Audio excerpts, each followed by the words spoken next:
ça vous tenterait de savoir, à partir de mon histoire d'origine, pourquoi qu'on s'empêchait de ressentir complètement? Et à la fois, comment que le manque est devenu réel? Parce que si tu avais suivi mes vidéos, peut-être pas non plus, peut-être c'est la première que tu écoutes. Euh, je suis, euh, je suis, mais à quelque part, je me suis comme donné une mission de défaire tout ce qui était la culpabilité.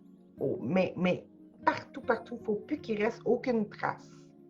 Et à quelque part, dans les histoires bon, même du cours en miracle, même de l'idée folle, c'est comme si à quelque part, c'était. Il y avait encore les idées un petit peu là, on était coupable de vouloir jouer à autre chose que l'amour, tu sais. Que ça serait ça l'idée d'origine, qu'on voulait aller jouer à autre chose, on voulait jouer à être indépendant, séparé, tout ça. Moi, je dis que c'est totalement faux, ça. Moi, je dis que c'est totalement faux. Vraiment, depuis le début, tout ce qu'on voulait, c'est avoir ce qu'on voulait. C'est juste qu'on y a cru. Et puis là, ben, j'ai récemment expliqué pourquoi qu'on y a cru. Et c'est très, très, très simple.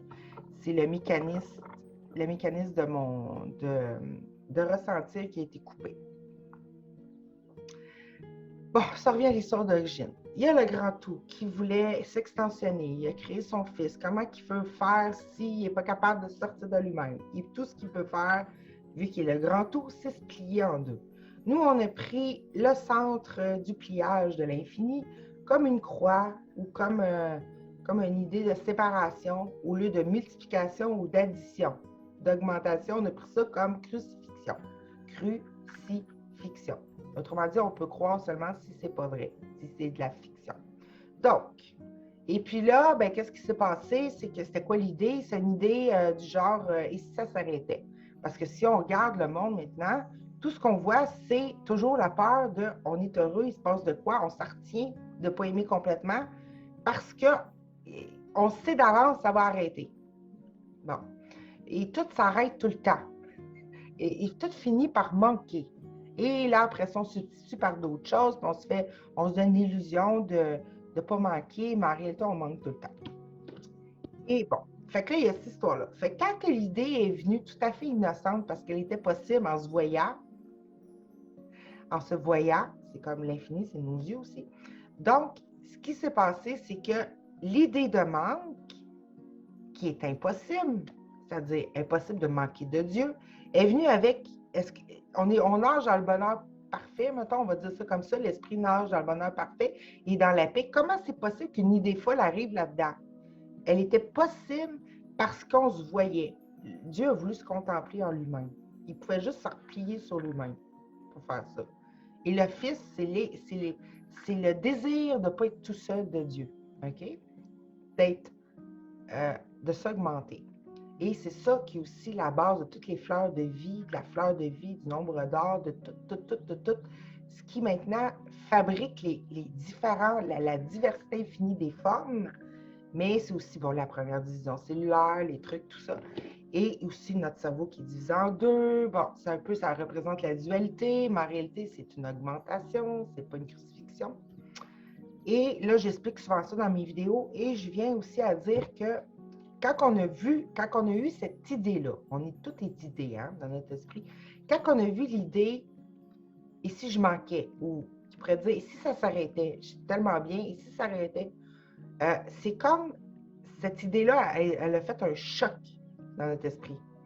Hein? C'est pas pour rien qu'on est stressé, là, apeuré. Ça a fait un choc parce que, premièrement, ça s'arrête. Si cette idée-là aurait pu être possible, Dieu on aurait été anéanti sur le champ. Vu qu'on est créateur, il ne faut pas oublier qu'on est créateur. Toute idée que l'on conçoit, que l'on garde dans notre esprit, c'est ça qui les rend réels.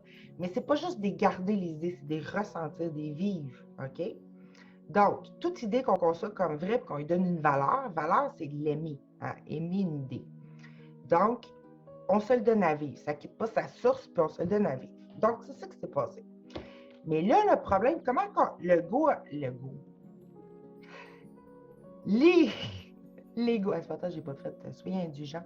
L'ego a réussi, la pensée du jugement de soi a réussi à nous faire croire que l'idée, Dieu n'est plus là, il manque un bout, il est rendu la bouche, je ne suis plus avec, ou pensez au manque, OK? On peut y donner différentes formes, mais c'est l'idée, ça s'arrête. Le parfait s'arrête. Dieu n'est plus là. Séparation. Cette idée-là, comment qu'on a fait pour ne pas en rire? Pourquoi qu'on n'a pas ri immédiatement avec la raison, avec le fait indéniable que c'est pas possible?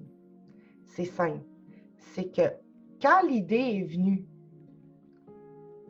et ça s'arrêtait, comme on crée toutes les idées dans notre esprit, celle-là, on ne voulait pas la créer. OK? Comment dire, depuis le début, par amour, on ne veut pas se séparer de Dieu. On ne veut pas que ça soit vrai, ça. On ne veut pas se séparer d'être de l'amour, de la perfection. On n'a jamais voulu que ça soit. Jamais, jamais, jamais. C'est jamais été genre, je vais aller faire de mon côté Dieu. C'est pas assez parfait ici. C'est genre, ça, c'est venu après ça. Mais au départ, le fils est totalement innocent. L'extension de l'amour, la fille de l'amour, appelle-le comme tu veux, son enfant, son idée de ne pas être seul, c'était parfait. Mais quand on a eu cette idée-là dans tous les possibles, parce qu'on est libre, c'est ça aussi, ça fait partie des conditions de l'amour, on n'a pas voulu la créer. Mais comment qu'on crée une idée? En la portant, mais en l'aimant, en la ressentant. C'est la combinaison du père, de l'idée et de la femme, du ressenti, de l'émotionnel, qui donne la création. Donc, de l'idée, qui donne qu'elle devient réelle. Fait que nous, dans notre innocence, au moment où que l'idée est apparue, je ne veux pas mettre devant, mais l'idée est apparue, on a fait le saut et on s'est retenu. Hein? On s'est accroché, on s'est retenu, mais à quoi qu'on s'est accroché? J'en parle souvent de ça. C'est pas qu'on s'est accroché quelque part pour ne pas tomber dans le vide. Oui. Mais vraiment, c'est qu'on s'est retenu de ressentir pour ne pas la créer. On s'est retenu de ne pas aimer l'idée. Donc, nous qui sommes l'amour, créés par l'amour, qu'est-ce que ça fait? Un être d'amour qui voit une idée qu'il ne veut pas créer et rendre réelle, mais qui porte, là le conflit est là, la première dualité est là. J'ai une idée, je ne peux pas l'aimer. Si je l'aime, je la rends réelle. Mais si je la rends réelle, je n'existe plus. Parce que je rends réelle que je ne suis plus dans Dieu et puis là, je suis séparée de la vie. Je ne peux pas la rendre réelle. Fait qu'on s'est retenu d'aimer. Ah, pourquoi j'aime ça? Wow! Tu sais, je veux dire, pourquoi qu'on n'a pas ri tout de suite de cette idée-là? Vous pensez? C'est parce que elle est devenue réelle. Le manque est devenu réel en s'empêchant d'aimer cette idée-là. C'est-à-dire que pendant que je suis en retenue d'aimer l'idée rien, manque de Dieu, je m'empêche de l'aimer, mais je m'empêche d'être l'amour. Donc, je coupe, je suis en manque. Je me mets en manque en ne voulant pas créer le manque. OK? C'est-à-dire, je m'empêche d'être qui je suis, d'être ce que je suis, l'amour qui s'aime toujours plus, pour ne pas créer le vide, le manque d'amour. Fait que là, comment qu'on a fait pour y croire à cette idée impossible-là, puis comment que le nœud s'est fait bien serrer à ce moment-là, c'est que c'est devenu cru, comme une croyance. Hein? Pourquoi c'est devenu possible pour nous? Parce qu'on a arrêté de ressentir, mais en s'empêchant de ressentir, qu'est-ce qu'on a ressenti? C'est le manque d'amour, c'est-à-dire on s'est empêché d'aimer.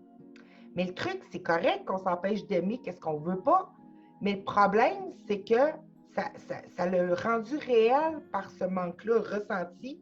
Je veux dire, si je le ressens, ça veut dire que c'est rendu vrai. C'est comme nous autres maintenant, on pense, mettons, avec notre corps, c'est quand j'ai un bobo ou c'est quand je ressens les frissons ou quand je ressens quelque chose qu'on peut palper, qu'on se dit que c'est vrai.